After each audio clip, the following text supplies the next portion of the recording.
All right, guys, so this is a video series that I'm putting together to help the person who's just starting out with jiu-jitsu, who would like to get good fast.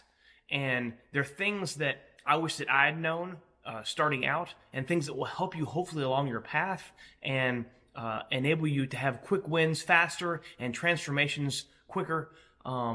They set a groundwork or a foundation from which you'll be able to ingest the information that you're going to be receiving in your jiu-jitsu classes and place it in its appropriate spot. It's also a set of frameworks for understanding the things that you're going to be learning and things that should be working on the back end that help you contextualize the information that you're going to receive. So let's get to it, and we'll see you in the next set.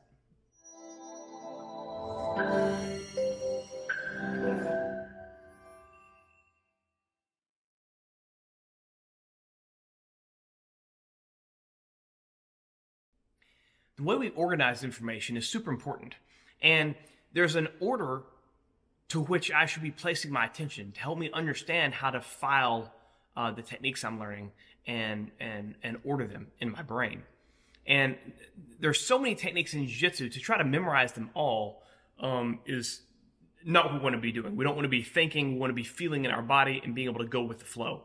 So one of the ways that helps us do that is if we have a systematic approach to understanding how and where to place our attention and what we need to be looking at to direct what we should do next. So let's get into it. One of the first things I want to be looking at is context. So, and it's actually going to go, I should be placing my attention in this order: context first, then weight distribution, and then the energies at play. And so let's dig into that a little bit. Context. The first idea is that you have to cooperate, or ideally you want to cooperate with the context that you're presented with. So that's the position, that's the body as it is, wherever it's placed. I don't want to be fighting. So if I'm going for a technique, and the technique I'm going for, I have to rearrange the context. I have to change the way our arms are situated in relation to one another, or I have to get my instead of his arm being on this side of my spine, I need to be on the other side of my spine. That's a lot of extra work to be able to make the technique that I'm going for work. And so what I need to do is to understand when I'm learning a technique, where does this technique apply in its simplest form, in its purest form? If I'm using wishful thinking, if everything were in the world were perfect and the opponent was giving me the technique in a picture perfect type of way, what would that look like? How would his body be positioned in relation to mine? And that gives me a clear context for when it's ripe. It sets a reference point for when it's ripe to execute that procedure or execute that technique. And so when I understand that, it gives me a sense of, it gives me a clear reference point. It gives me a sense of where I need to be, what context it's ripe to execute that application in. Okay, so one of the first things we're looking for is context. Another way to think about this context is if we're in a position like guard, mount, side control, the initial position is set up by our legs. So if I'm on top and my legs are on the outside, that's mount. If I'm on bottom, on my back, and my legs are on the outside, that's guard, right? If I'm top or bottom and both our legs are off to the side, that's side control. And so if I'm on my back, on his back and my legs are around him, that's back mount, right? And so all the positions in the positional hierarchy are laid out as such based off our leg positioning, essentially. So we want to be able to take that a step further and say, okay, not only with the leg positioning, but what about with the arm position, right? So in guard, per se, I could have, the opponent could have his arm next to my hip, next to my ear, on my belly, form my neck, that same arm on the other side of my spine or next to my hip, or it could be postured up. So those are all different positions, like fundamental contextual positions that we're going to find ourselves in on a repeat and regular basis consistently across the board. And so if I don't have a systematic approach, if I don't have a solution for what to do in each one of those specific contexts, then when I find myself in that context I don't have an answer for, I'm lost. And what I have to resort to is switching the arm around to a different context to make a move that I know work, right? And so if I understand the context of the situation, then that informs me on what should go there and how to move forward. Now, with that being said, with each one of those contexts, I shouldn't only have one technique, but I should have a couple of techniques that give me either the technique that I'm going for or the response he has to give me to stop that technique, which should lead to the next part of my system, right? And so if you understand that we're looking through the lens of context first, it'll help settle a lot of the what ifs that you might naturally ask, right?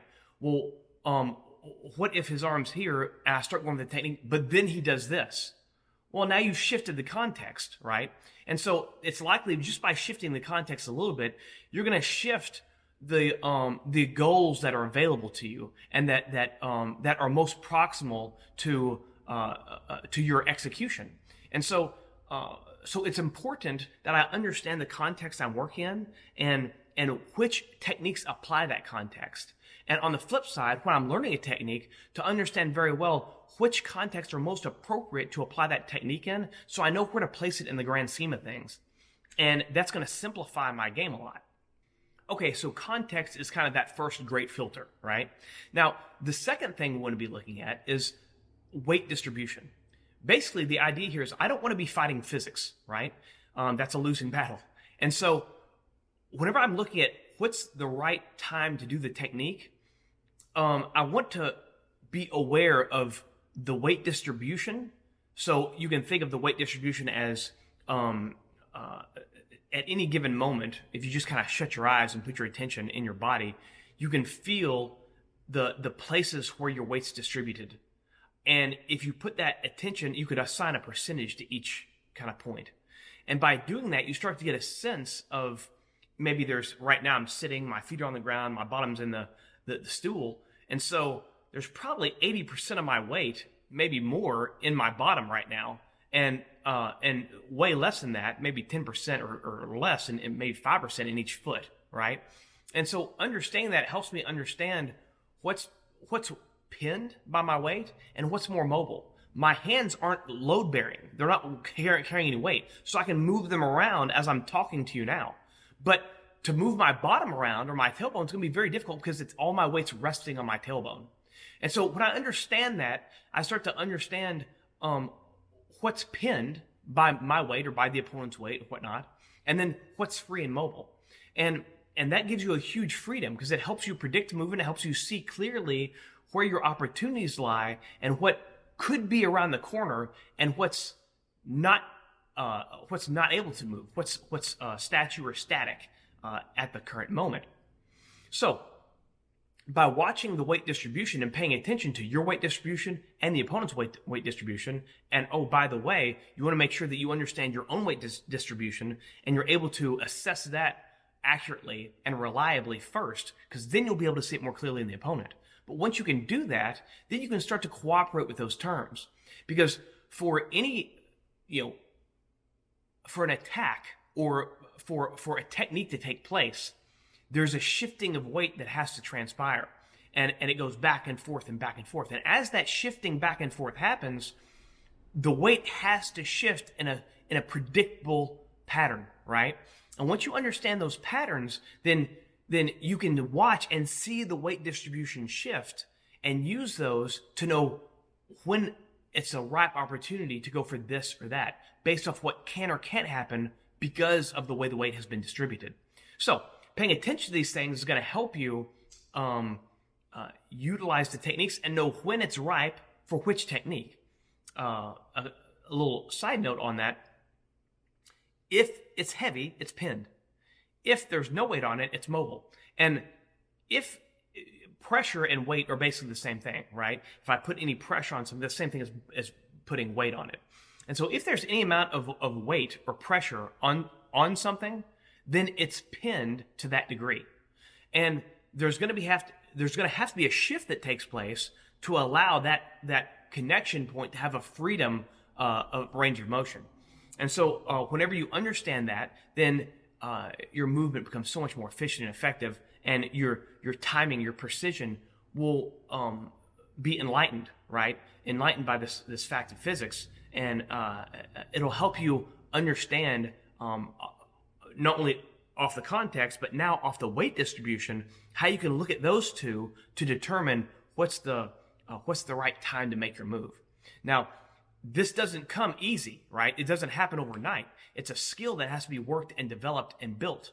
But as you train your techniques, if you use this skill to help inform your techniques, then they're going to become much sharper, much more precise, more accurate, all this, and way faster than if you're just kind of shooting in the dark, drilling a set of moves without tethering them to the context and the weight distribution. Okay, so the third element that's going to have a huge impact on when you do a technique, when it's the right time to do the technique, and making sure the technique comes off kind of smooth and efficient and effective and precise. We want the least amount of effort necessary to resolve the conflict, or the least amount of effort necessary, to make the technique work. And so we want to stack on top of this context and then weight distribution the energy exchange, right? And so if you watch a body move and it's moving in relation to its foundation or in relation to its parts, you can see where it's load bearing, where it's not, and as the motion happens, you can see that as the center moves in relation to the foundation, that certain portions are going to become more load bearing, or going to heavier, or that are going to get lighter, right? Some connections are going to become more prominent or less prominent, and that will indicate to you when it's getting ripe to execute on a technique. An example of this is, if we're doing a sweep, there's only two ways to sweep. You can topple the center over the foundation, right? Or you can move the foundation out from beneath the center. It's the same thing, kind of two different ways of saying the same thing, but those two different ways give you a gradient within which a sweep will function or operate, right? So if you're watching someone move and undulate or whatnot, as their center starts to come to the edge of their foundation, that motion of their center moving to the edge of their foundation, that's an energy there that's ebbing and flowing. And as someone moves, it happens in a cyclical type of pattern, right?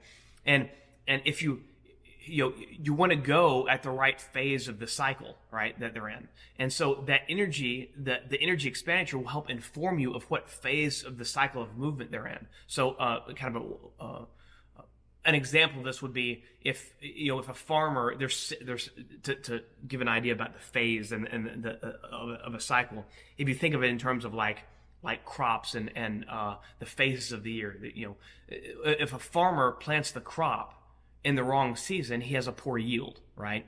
And it's not about whether he's good at planting or not, or if he knows the technical aspects of how to do the techniques of farming.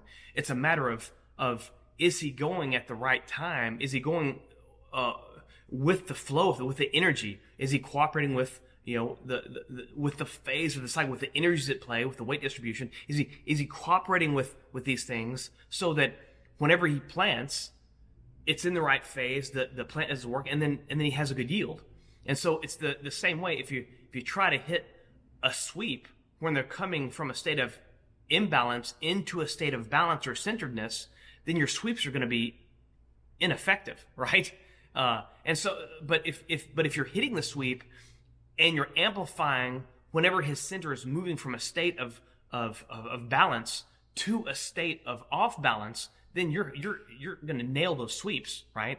And it's going to feel effortless. It's going to feel good. It's going to feel clean. So these are some three things that, man, if I had known in the beginning, it would have helped me so much, right? to be able to look at. And after years of studying and training, I've come to see some of these things, and I just want to share with you guys so you can get there faster than it took me to get there. So I hope that's useful. Remember, it's the context first. That's the first thing you should be looking at. What's the context? Because you don't want to be fighting the context. Then the weight distribution, and then the energy. Right? What phase of the energy cycle are you in, and are you able to use that to amplify your technique? So, all right, hope that's helpful. And if you like this content and you want to see more, please like, share, subscribe, comment, all that good stuff, and we'll see you on the mat.